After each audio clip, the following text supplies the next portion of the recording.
Please subscribe the channel and press bell icon for notification. नमस्कार, आप देख रहे हैं जी बिजनेस। आपके साथ मैं हूं अनुया यादव। डायबिटीज यानी शुगर की बीमारी, ये बीमारी इतनी आम हो चुकी है कि इंटरनेशनल डायबिटीज फेडरेशन के मुताबिक साल 2017 में भारत में 72 मिलियन यानी कि करीब 7 करोड़ 20 लाख लोगों को डायबिटीज है। इनमें वो लोग भी शामिल हैं जिन्हें मौजूदा स्टैंडर्ड के हिसाब से डायबिटिक घोषित कर दिया है। लेकिन नए नॉर्म्स की माने तो बहुत सारे डायबिटीज के शिकार लोगों के लिए खुशखबरी है। क्या है वो खुशखबरी उनके लिए, देखिए रिपोर्ट।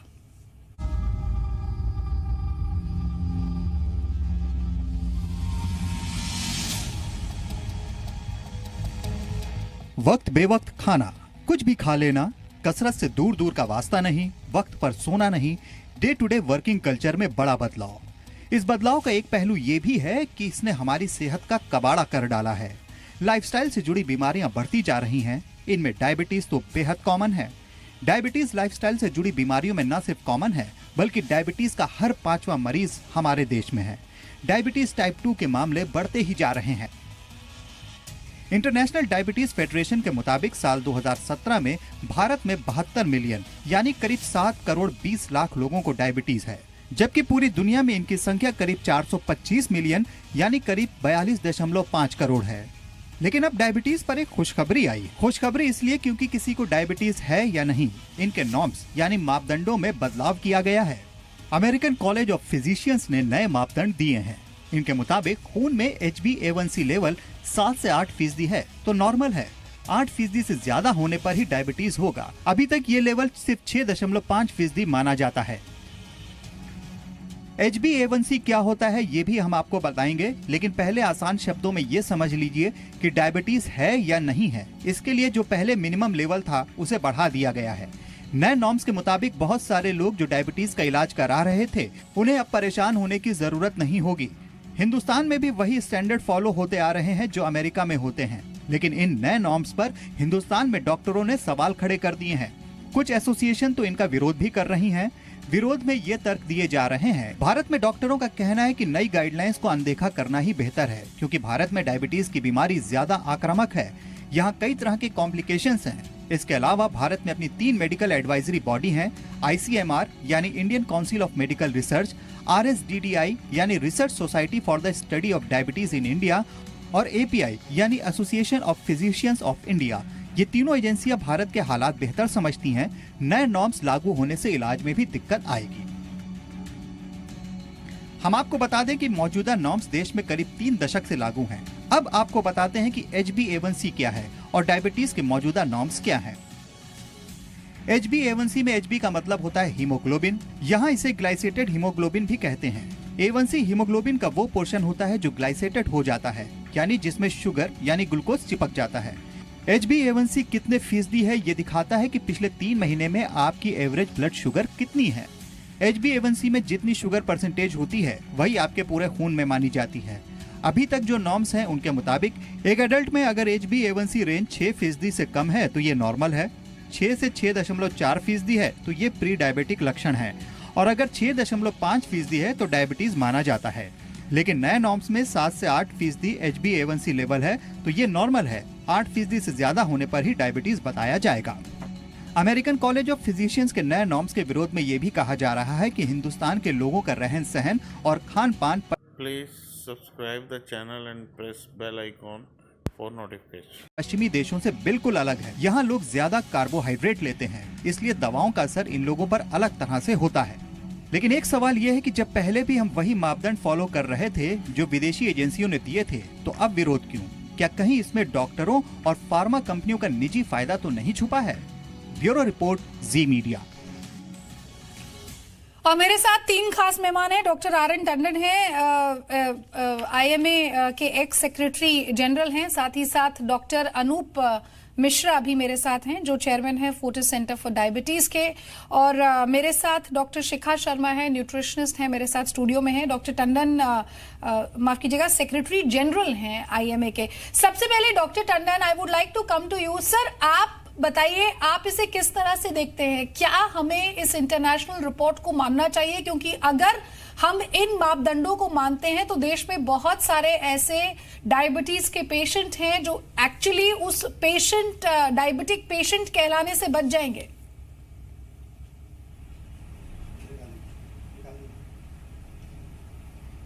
हेलो सर, आप मेरी आवाज सुन पा रहे हैं? हेलो, हाँ जी, आपने मेरे से ही सवाल पूछा जी है? जी जी जी जी सर, अगर आपने मेरा हेलो? सवाल सुना है तो जी। हाँ हाँ जी हाँ जी हाँ जी, आप एक बार रिपीट करेंगे प्लीज? सर, मैं ये पूछ रही हूँ कि वैसे तो हम इंटरनेशनल स्टडी या इंटरनेशनल रिपोर्ट्स जो भी आती है उन मानकों को मानते हैं, तो फिर इसे मानने में हमें परेशानी क्या है? हाँ, नहीं, देखिए, दो बातें बहुत इम्पॉर्टेंट हैं। परेशानी और फ़ायदा क्या है, इसको हमें थोड़ा सा ये देखना पड़ेगा कि ये जो अचानक मापदंड चेंज कर दिए गए कि HbA1c जो 6.5 तक हम लेते थे कि अच्छा है, और हम आज ये बोलें कि 7 से 8 तक नहीं अच्छा है, तो इसमें बीमारी नहीं होगी 7 से 8 तक अगर HbA1c है। तो प्रॉब्लम ये आएगी सबसे बड़ी कि जो मरीज़ आज इलाज कर रहे हैं, जिसमें हम ये कहते हैं कि HbA1c को आपने मैनेज करना है अप टू मैक्सिमम, बढ़िया रेगुलेशन है तो 6.5, अदरवाइज 7 तक आपको रेगुलेट करना है, कंट्रोल करके रखना है। उससे ज़्यादा है तो आपके लिए प्रॉब्लम है, आपको थोड़ी मेहनत करनी पड़ेगी डायबिटीज़ को कंट्रोल करने के लिए। पैरामीटर्स चेंज हो जाते हैं कंट्रोल के। तो सबसे इम्पॉर्टेंट चीज़ इस समय ये है कि HbA1c की इम्पॉर्टेंस ही ज़्यादा इसमें दिखाई जा रही है। और आज की तारीख में अगर हम अपने इंडियन सिनेरियो की बात करें तो HbA1c एक ज़रूर बढ़ रहा है, इस्तेमाल हो रहा है, ज़्यादा लोगों को इन्फॉर्मेशन है कि HbA1c को हमें मेजर करना चाहिए टू डायग्नोज, और उसके बाद ट्रीट करने के लिए इसका कि किस तरह से हमें HbA1c की मदद लेनी चाहिए। पर इतनी ज़्यादा HbA1c अभी हमारे रिमोट एरियाज में नहीं इस्तेमाल हो रही है। तो HbA1c के ऊपर सारी चीज़ें हम अपनी अगर बेस कर दें कि इस 6.5 तक जो हमारा अभी तक का मापदंड था कि अगर 6.5 तक। Please subscribe the channel and press bell icon for notification. Maintain कर लें हम HbA1c तो डायबिटीज़ का कंट्रोल बहुत अच्छा है, कॉम्प्लिकेशंस होने के चांसेस बहुत कम है। और अचानक आज हम ये बताएं कि 7 से 8 तक आपको डायबिटीज़ नहीं है, और डायबिटीज़ अगर आपकी हो रही है तो 8 से ऊपर HbA1c है, तब आप इलाज शुरू करो, तो इससे बहुत कन्फ्यूजन शुरू हो जाएगा। जब तक हम ये ना देख लें कि इस HbA1c को 7 से 8 में रखने में और उसके बाद हमें क्या प्रॉब्लम्स आ रही हैं, क्या नहीं आ रही हैं, उनको हमें देखना है। क्योंकि आज की तारीख में 6.5 तक अभी तक लोगों का यही मानना है, जितने एक्सपर्ट हैं, कि ये शुगर लेवल बड़ा अच्छा मेंटेन है, तो जो कॉम्प्लिकेशंस है डायबिटीज़ के वो नहीं होंगे। अब 7 से 8 अगर हम कर देंगे तो हमारे यहाँ क्या फ़र्क पड़ेगा, इसका ये अंदाज़ हमारे को लगाना पड़ेगा, रिसर्च करनी पड़ेगी, इनके इफेक्ट देखने पड़ेंगे। अचानक आज हम ये कह दें कि कल से 7 से 8 जिनका अप टू 8 है HbA1c, उनको डायबिटीज़ का इलाज की ज़रूरत नहीं है, तो ये एक बहुत बड़ी प्रॉब्लम। डॉक्टर टंडन, अंदाजे की जो आपने बात कही कि भारत में किस तरह से इसका असर पड़ेगा, क्योंकि यहाँ डायबिटीज़ के जो पेशेंट्स हैं उनकी संख्या लगातार बढ़ती जा रही है। डॉक्टर अनूप मिश्रा भी हमारे साथ हैं, चेयरमैन है Fortis centre for diabetes, obesity and cholesterol के। Sir, what's your view on this? और जिस अंदाजे की बात डॉक्टर टंडन कह रहे हैं, तो क्या आप भी ये मानते हैं कि चलिए भाई, नए मानकों को हम नहीं मानेंगे, लेकिन जो हमारा फिलहाल स्टैंडर्ड चल रहा है कि 6.5% से ऊपर, अगर आप 6.5% से ज्यादा आपका HbA1c है तो आप खतरनाक रेंज में हैं, और उससे पहले अगर है तो फिर प्री डायबिटीज और नॉर्मल डायबिटीज के अंदर कंट्रोल होता है? मैम, पहले तो मैं आपको क्लियर कर दूं, ये प्रोमो में जो आपने बताया ये गलत बताया। ये डायग्नोसिस के लिए नहीं है। ये guidelines American college of physician की है, अमेरिकन डायबिटिक एसोसिएशन की नहीं, और उनके American association of clinical endocrinologist की नहीं है। ये तो केवल एक ऑर्गेनाइजेशन ये गाइडलाइन दे रहा है, वो डायग्नोसिस की नहीं दे रहा। मैं बिल्कुल क्लियर करना चाहता हूं, इस गाइडलाइन के साथ जो अगर लोग इसको लोगों में अगर उसको कार्यान्वित भी करें तो इसमें डायग्नोसिस का कोई फर्क नहीं पड़ेगा। बोल तो उतने ही लोग पहले डायबिटीज के डायग्नोसिस के होंगे जितने आज होंगे। ये केवल फर्क पड़ेगा कि उनका कंट्रोल जो डायबिटीज की दवाओं से और लाइफस्टाइल से होता है वो कितना रखना है। तो let's be very clear on this issue, बिल्कुल क्लियर। मैं ऑडियंस को बता देना चाहता हूं कि डायग्नोसिस ऑफ डायबिटीज की ये नहीं, अमेरिकन कॉलेज ऑफ फिजिशियंस के ही नए मापदंड की बात की है यहाँ पर। हाँ, लेकिन ये डायग्नोसिस की नहीं है। अब मैम डायग्नोसिस का नहीं है, उसको अलग रख लीजिए। डायग्नोसिस में कोई फर्क नहीं पड़ेगा, उतने पेशेंट कल थे और उतने पेशेंट आज भी रहेंगे। ठीक है सर, ठीक है। केवल उसके फॉलोअप में फर्क पड़ेगा। और बिल्कुल क्लियर है कि पिछले 30 साल से जो हमारे पास स्टडीज हुई हैं उसमें क्लियरली बताया है कि 7% से ज्यादा अगर होगा तो सारी कॉम्प्लिकेशन ज्यादा हो जाएंगे। आज उस स्टडीज को आप नजरअंदाज किसी हिसाब से कर ही नहीं सकते। और ये जो गाइडलाइन है ये उनके primary care physician please subscribe the channel and press bell icon for notification की है, जो गांव में बैठते हैं, छोटी जगह में बैठते हैं, जिनके पास और साधन नहीं है, तो हो सकता है कि वो लूज थोड़ा सा कंट्रोल छोड़ दें।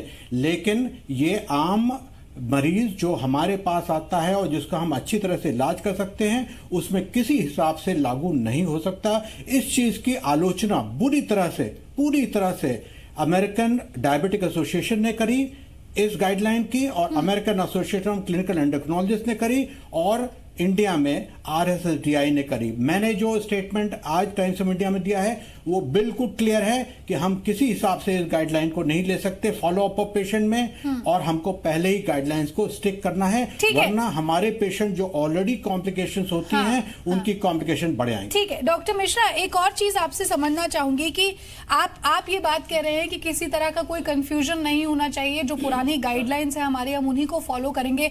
लेकिन सर क्या इस नई रिसर्च से, क्या इन नई डेडलाइन से, या मैं कहूं पैरामीटर्स से, कोई भी आदमी अगर ये सोचे कि देखिए मेरी डायबिटीज जो है वो 7 से 8 के बीच में है या 7 से कम है, अब फिर भले ही वो 6.9% क्यों ना हो, I am not in a very critical state, you think he should not think like that?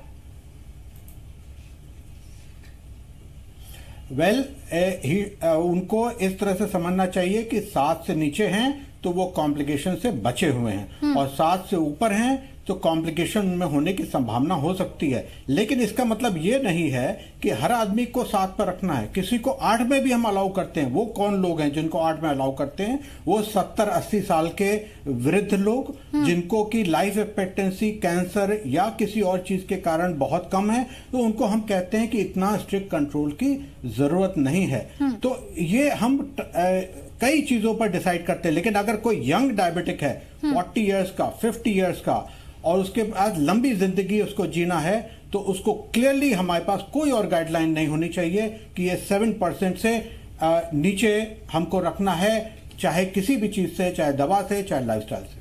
ठीक है सर, मैं आपसे ये भी समझूंगी कि आखिर क्यों भारत में डायबिटिक पेशेंट्स की संख्या बढ़ रही है, लेकिन उससे पहले मैं डॉक्टर शिखा के पास जाना चाहूंगी, क्योंकि हम यहाँ डायबिटीज की बात कर रहे हैं, देश में ज्यादा से ज्यादा लोग इस बीमारी का शिकार हो रहे हैं। शिखा, आप समझाइए यहाँ पर, कोई भी आदमी, क्योंकि 6% से इसकी शुरुआत यहाँ पर होती है, अगर 6 से ज्यादा आपका नंबर है, 6 से 6.5 के बीच पे भी है, तो आप प्री डायबिटीज के शिकार हो जाते हैं। डॉक्टर तो यहाँ पर चलिए दवाई देता है, लेकिन क्या मैं अपने लाइफस्टाइल में चेंज कर, खान पान में बदलाव कर इसे कंट्रोल कर सकती हूँ? Is it that stage? जी, जैसे कि डायबिटीज को कहा जाता है इट्स ए लाइफस्टाइल डिसऑर्डर, यानी कि ये लाइफस्टाइल जो हमने फॉलो किया है उसी की उपज है, उसकी वजह से ये हमें मैनिफेस्ट हो जाती है। We can carry a genetic tendency, यानी हमारे पेरेंट्स में अगर किसी को डायबिटीज है we can carry that tendency, but जरूरी नहीं है कि वो डायबिटीज में तब्दील हो if we are actually watching and looking after a diet and a lifestyle. Now 6 to 6.5 के बीच में जब एक पेशेंट को कहा जाता है प्री डायबिटिक है और you should start taking care of your diet and lifestyle, ये बहुत इंपॉर्टेंट है ऑन 2 fronts। पहली बात ये है कि normally patients ignore their health, they ignore their diet, they ignore there lifestyle and they keep pushing it कि ठीक है जब तक डॉक्टर कहेंगे नहीं तब तक जो चल रहा है सही चल रहा है। तो इसलिए 6 to 6.5 के रेंज में please subscribe the channel and press bell icon for notification. जब उनको हम एक कॉशन कर देते हैं या उनको एडवाइस करते हैं कि now you have to be very careful and you have to take your health more carefully, your nutrition, your exercise more carefully, तो वो सही समय पे बच जाते हैं, specially in young diabetics. Like for example, अगर वो डायबिटिक प्री डायबिटिक यंग है, अगर सपोज वो 30s में है, 40s में है या लेट 40s में है, उस समय अगर वो अपने हेल्थ में चेंजेस लाए, अपने खाने पीने में, अपनी एक्सरसाइज में, तो obviously because he would be living with this condition for the rest of his life, तो ये सही है कि अगर हम उसे 6 और 6.5 के बीच में ही कॉशन कर दें. बट हाँ, अगर हम उसे 7 और 7.5 के बीच में कॉशन करेंगे, it will be too late for him to make changes because the habits also don't change overnight. ठीक है डॉक्टर मिश्रा, अब मैं आपसे जो सवाल मैं आपसे कर रही थी सर, वो समझना चाहूंगी, क्या कारण आप देखते हैं देश में, क्या लाइफस्टाइल और खान पान ही एक बहुत बड़ा फैक्टर है कि डायबिटीज के शिकार लोग ज्यादा से ज्यादा हो रहे हैं? इससे पहले मैं 2 स्पष्टीकरण आपको और दे दूं. जी. एक तो ये A1C 5.7 से 6.5 के बीच में प्री डायबिटीज होती है, 6 to 6.5 नहीं. ठीक है. और दूसरा, आप अगर हम जोर दे रहे हैं हीमोग्लोबिन A1C पर, हमको क्लियरली समझना है कि हम अगर ब्लड शुगर उसके साथ नहीं करेंगे तो कई बार हीमोग्लोबिन A1C बिल्कुल गलत आपको इंफॉर्मेशन देगा, स्पेशली जो लोग अनीमिया के होते हैं उनमें ठीक इंफॉर्मेशन देता नहीं है. तो मैं एक सबको बताना चाहता हूं कि A1C पर रिलाई मत करिए पूरा, और साथ में शुगर को जरूर लेकर, ब्लड शुगर की जांच जरूर लेकर चलिए. अब जहां तक आपके प्रश्न का सवाल है कि इंडिया में क्यों बढ़ रहा है, ये हमको सब पता है और हम लोग रोज ही देखते हैं ऐसे पेशेंट जो कि जिनकी लाइफस्टाइल टोटली खराब हो गई है या वो ऐसे लीड कर रहे हैं जिसमें कि ना तो एक्सरसाइज है ना बैलेंस डाइट है, जैसे शिखा ने कहा, साथ में स्मोकिंग करते हैं, साथ में खूब अल्कोहल है और साथ साथ में स्ट्रेस भी है. तो ये 5-6 फैक्टर मिलकर पिछले 10 साल में स्पेशली बहुत ज़्यादा इसका बढ़त हुई है. और 10 साल में, 15 साल में हमने करीब करीब 100%, 150% डायबिटीज बढ़ी हुई देखी है. और इसका कारण मेरा अपना ख्याल तो यह है कि बच्चों से शुरू होता है. हमने स्कूल में जाकर देखा, जो प्राइवेट स्कूल के बच्चे हैं वो बिल्कुल मोटे हैं, उनका जो जंक फूड का सेवन है बहुत ज़्यादा है, उनकी मदर भी मोटी हैं, उनकी टीचर्स भी मोटी हैं, सारा एनवायरनमेंट एक ओबेसिटी का एनवायरनमेंट है. और उनको ठीक से पता नहीं कि उनको क्या करना है, क्या खाना है और किस तरह की एक्सरसाइज पर कोई जोर नहीं है स्कूल में. तो ये सब सारे फैक्टर्स बढ़ते ही जा रहे हैं, इसमें कोई लगाम नहीं है और हम इसमें बढ़त अगले 10 साल में 200% और देखेंगे. डॉक्टर टंडन, एक इम्पॉर्टेंट चीज आपसे ये समझना चाहूंगी, भारत की ज्योग्राफिकल कंडीशन हो या हमारा लाइफस्टाइल हो, खान पान हो, it is very different from the other countries. क्या डेवलपिंग कंट्री और डेवलप्ड कंट्री का यही फर्क है जो आप देखते हैं? लाइफस्टाइल, रहन सहन, हम जो खाते हैं, हम जो पीते हैं. Please subscribe the channel and press bell icon for notification. उसके ऊपर डिपेंड करता है और इसलिए पैरामीटर्स वहां बदले गए हैं और हम नहीं बदल सकते हैं. नहीं, आपकी दोनों ही बातें जो हैं वो हमारी डायबिटीज़ स्टेटस के लिए बड़ी इम्पॉर्टेंट है. जो लाइफ स्टाइल वेस्टर्न कंट्री का चल रहा था, जो डेवलप्ड कंट्रीज़ का चल रहा था, वो लाइफ स्टाइल ग्रेजुअली अब हमारे हिंदुस्तान में सारी जगह देखने को मिल गया है. और उस लाइफ स्टाइल और उस खान पान को जो अगर हम देखें, उसकी वजह से हमारी बहुत सारी चीज़ों पे फ़र्क पड़ता चला जा रहा है. अभी हमने उनकी लाइफ स्टाइल को फॉलो किया है, और जैसे कि उनका जितना भी फास्ट फूड है, जितनी भी कोल्ड ड्रिंक्स हैं, उन सब की वजह से जो हमारा कंजम्पशन बढ़ा है. और सबसे इम्पॉर्टेंट चीज़ है कि हमारी जो एक्सरसाइज करने की एक फितरत हुआ करती थी, जो पैदल चलने की एक फितरत हुआ करती थी एक हिंदुस्तानी में, एक पहले ज़माने में, वो एकदम अब ख़त्म होती चली जा रही है. यानी कि डाइट हमारी जो है वो वेस्टर्न हो गई है, डेवलप्ड वर्ल्ड की हो गई है, और एक्सरसाइज जो है हमारी जो अंडर डेवलप्ड वर्ल्ड की थी वो ख़त्म हो गई है. तो हम बिल्कुल एकदम सीडेंट्री लाइफ स्टाइल में आ गए हैं, और खाना जो है हमारा गड़बड़ होता चला जा रहा है, और मोर ऑफ ए कार्बोहाइड्रेट्स हम जो ले रहे हैं, फास्ट फूड में सिर्फ मैदा और मैदे की चीज़ें खा रहे हैं, उनकी वजह से बहुत सारी प्रॉब्लम्स आ गई हैं. वेस्टर्न वर्ल्ड और डेवलप वर्ल्ड में इस समय डाइट के ऊपर जितना तवज्जो दिया जा रहा है वो तवज्जो हिंदुस्तान में नहीं है। वहाँ पे फास्ट फूड के ऊपर जितना कंट्रोल आ रहा है, खाने के ऊपर वो कैलोरीज लिख रहे हैं, कितना सॉल्ट है, कितनी शुगर है, कितना नुकसान कर रहा है, वो चीज़ें लोग वहाँ देख रहे हैं और उसकी वजह से उनकी डाइट जो है वो चेंज हो रही है। हमारी जो पुरानी हिंदुस्तानी प्रथा थी वो उस तरीके की डाइट के ऊपर जा रहे हैं, मोर टूवर्ड्स वेजिटेरियनिज्म, और उसमें भी उन चीज़ों को ले रहे हैं जिनसे कि उन्हें फ़ायदा हो रहा है। क्योंकि आज हमारे पास बहुत सारे पैरामीटर्स हैं जो हमें बता रहे हैं कि खाने की ये चीज़ें हैं जो आपको फ़ायदा करेंगी। आपकी डाइट को कंट्रोल करोगे तो आपकी डायबिटीज़ कंट्रोल होगी, आपकी सारी जितनी भी लाइफ स्टाइल डिजीजेस हैं आप उन्हें कंट्रोल कर सकते हो। पर हम उन चीज़ों को भूलते जा रहे हैं जो हमारी अपनी हिंदुस्तान की देन थी, उन्हें हम भूलते जा रहे हैं। तो हम फॉलो कर रहे हैं डेवलप्ड वर्ल्ड को और डेवलपिंग वर्ल्ड में होते हुए बाकी अपनी जो चीज़ें थी उनको भूलते जा रहे हैं। तो जितनी खामियां हैं हमारी डेवलप्ड वर्ल्ड की उनको हम सब कंज्यूम कर रहे हैं और अपनी जो अच्छाइयां हैं उन्हें छोड़ते जा रहे हैं। शायद हम भी 20 साल बाद उनको वापस ढूंढेंगे कि हमारे जो बुजुर्ग थे जिनको की डायबिटीज होने के बावजूद भी कॉम्प्लिकेशन नहीं होते थे, उसकी वजह क्या थी? शायद वो एक्सरसाइज, वो उनका वॉक करना एक लंबे समय तक, खान पान का तरीका हो, लाइफस्टाइल हो, उन सब में देखो कि आज बदलाव करने की जरूरत है। शायद इसीलिए, बिल्कुल सर, इसीलिए शायद हमारे पैरामीटर्स उनके पैरामीटर्स से अलग है। डॉक्टर मिश्रा, अब इस समय जो व्यूअर हमारा शो देख रहा है, एक बात तो आपने क्लियर कर दी है कि भारत में जो पुराने पैरामीटर्स थे डायबिटीज के, जिसे आपने प्री डायबिटीज कहा, 5.7 to 6.5% की अगर आपकी डायबिटीज है तो आप प्री डायबिटीज के शिकार हैं। सर, ऐसे में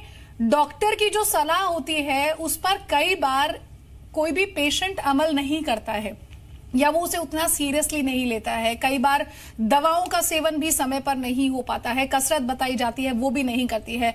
उन पेशेंट्स को आपकी क्या सलाह होगी कि वो 6.5% के लेवल को क्रॉस ना करे, जो उनके लिए फिर काफी हानिकारक हो जाएगी? नहीं, इसमें तो देखिए हमारी सलाह बड़ी को क्लियर है। हमको 6.5 तो क्रॉस नहीं करना है, हमको 5.7 से नीचे लाना है। और प्री डायबिटीज एक ऐसी कंडीशन है जो please subscribe the channel and press bell icon for notification कि हम रिवर्स कर सकते हैं। This is a great opportunity for prevention of diabetes. आज वर्ल्ड वाइड जितने ट्रायल्स हुए हैं और जिसमें डीपीपी ट्रायल सबसे फोरमोस्ट है अमेरिका में जो हुआ है, उसमें सब प्री डायबिटिक इंडिविजुअल्स लिए हैं फॉर प्रिवेंशन ऑफ डायबिटीज।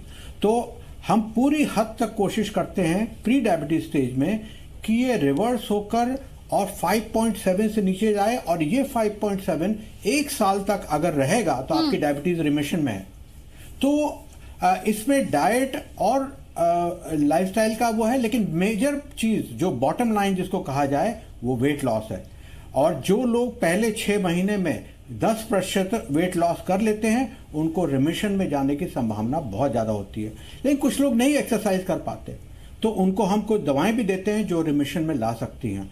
तो प्री डायबिटीज इस तरह से बहुत इंपॉर्टेंट है कि उसमें रिमिशन हो सकता है। और नंबर 2, प्री डायबिटीज कोई इनॉक्यूअस कंडीशन नहीं है, उसके साथ हार्ट डिजीज उतनी ही जुड़ी हुई है जितनी डायबिटीज के। तो the moment you are in a pre diabetes category you are at high risk for coronary artery disease. तो ये सबको समझना चाहिए कि आप ऑलरेडी रिस्क पर हैं। बिल्कुल। और आखिर में डॉक्टर शिखा आपके पास आऊंगी। जो बात यहाँ पर डॉक्टर मिश्रा ने कही बहुत क्लियरली, जिसकी शुरुआत हमने की थी, आपने कहा था कि लाइफस्टाइल में बदलाव, खान पान में बदलाव, ये वो फैक्टर्स हैं जो हम बात कर रहे थे कि सुधार ला सकते हैं। मैम, सर ने ये बात कही कि लाइफस्टाइल, स्कूलों में जंक फूड हो या फिर कुछ भी ऐसा हो, उन माओं को क्या सलाह देंगी या स्कूल अथॉरिटीज को आप क्या सलाह देंगी कि कैसे वो बच्चों से, उस लेवल से ही अगर हम बदलाव करते हैं तो फिर बड़े होने तक 20 साल बाद हमें अपने युवा के अंदर, अपने देश के यंग मैन के अंदर ये प्रॉब्लम्स ना देखने को मिले?